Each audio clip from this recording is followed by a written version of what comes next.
What makes a great question? Mm. Anyone on the chat box, or you can also unmute. Why? I ask you, right? What makes a great question? What are the characteristics? Because you have very good questions. Okay. Thank you, Hope. Making it open-ended, not answerable by yes or no. Hi, Iya. Okay. Miss you, girl. Triggers introspection. Yeah. So it's like, let me look into myself, complete with background music. Janice, hi Janice, introspective. Miko says, yeah, Miko, you're kind of reflecting and it leads to more questions. And all of a sudden you have this entire list, right? Yeah, that's true. That's true. So it's introspective. It's you're considering the pros and cons. I like is that flow mode, thought provoking, you know, like when I am doing coaching, I know it's an effective question also. When my coachee will kind of go like this, and then, Serily, that's a good question. What's the next question? No, no, no, kidding. But it will make them really think, and you can kind of hear you can hear it's like the wheels turning in their mind, right? And thank you, Mary. It leads the coach and the coachee, right, to think more. It generates learning and insight. Yeah, thanks, Dr. Peter. Empowering. Bij Van Trung is saying guide proper reflection, able to consider the pros and cons. Thank you. Enlightening, light bulb moments, right, Melanie? It's like because it's something that will make them think. It's something that will allow them to introspect. And Miko's right, it could even lead to further questions. And sometimes it's not about just the final solution. It's not always the destination, it's the journey. It is what led them to it. And Lan, true, ABC, always be curious, sparks connection and showing that the coach is present. So for us, and we share this in our essential coaching skills for those who have gone through our certified coaching and mentoring professional, we say that the great question is asking the right question at the right time, okay, and with the right intent. Yeah. Coaches, leaders, what should be our intention if you're the coach? What is your intention when you ask a question? Mm. Because we say, right, so there's a timing for it. Yeah. As a coach, generally, when I see that emotions are high, for example, problem solving coaching. Wow, it's very tough problem. They're like, sometimes even the emotions, I'm always ready sometimes with my box of tissues and all, no? Sometimes our coaches also need to kind of vent a bit, just I kind of allow them to, get it all, get it out of their system. And so that's the right timing.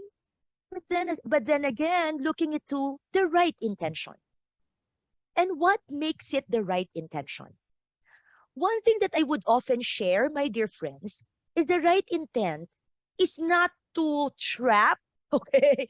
Not to, okay, huh?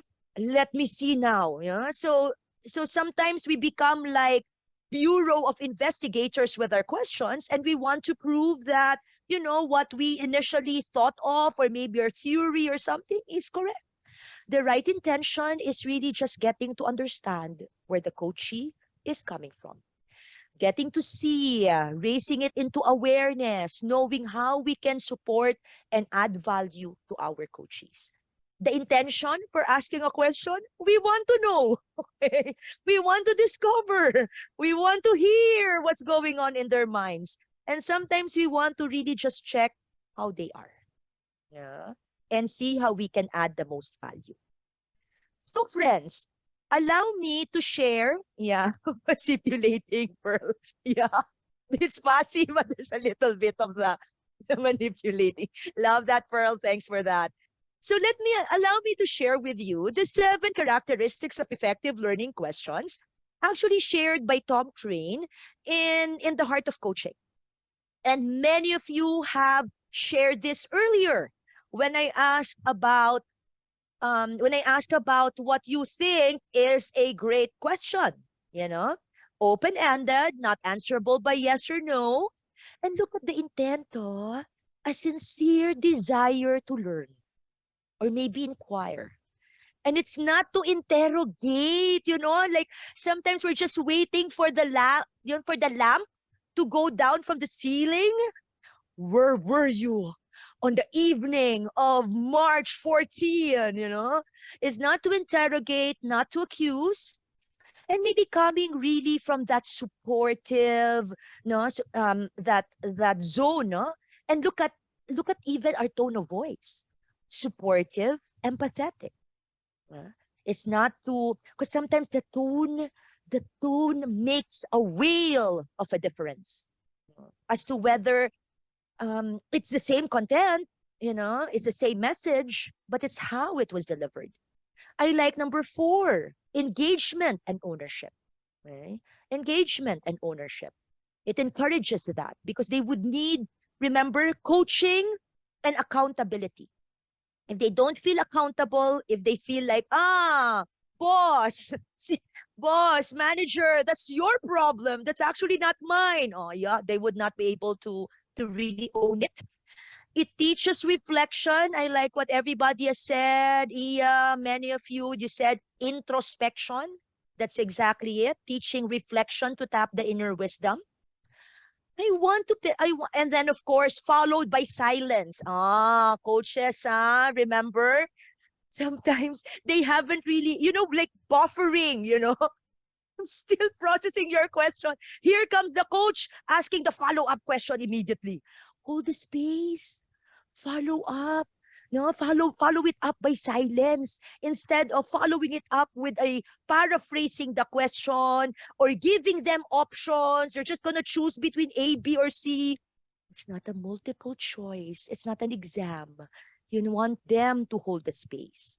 Now, friends, I want you to, and thank you, Hershey, yes, with empathy and hope, not like cross-examination, and some clarity so they can really, Winnie says, no, take it themselves and starting to explore for their own solutions. They own it. They own it. It's not directive, it's the non-directive approach.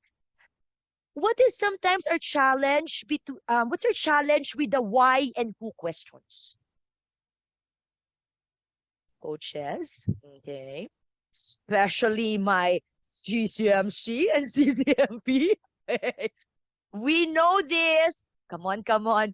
Our chief master trainer, Dr. Peter, is here. What's the challenge with the why and the who questions? Jelly says could be blaming. Yeah, yeah. Leads to one word answer. True, Pearl. There's blaming already there. There's, yeah. Sometimes accusing. And Melanie says defensive. Especially when you just say, so why did you do that? It says that invites an explanation instead of an exploration. Right? Especially like one word, why? Okay.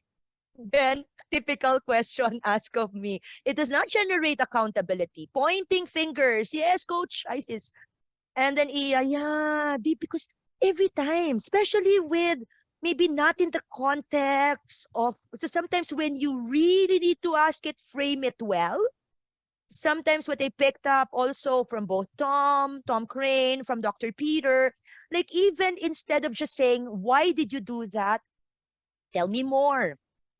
What were the reasons? What prompted? What prompted? Okay. Um, how did you feel during that time? Or what were the thoughts that come? Instead of asking for example, what were you thinking? Okay. Why did you do that? Oh, they will just kind of, okay, I'm in the head minister's office. I'm in the principal's office. Use what? What was challenging for you? Thank you, thank you. Thank you, coaches, right? So it's skillfully use your why and who question.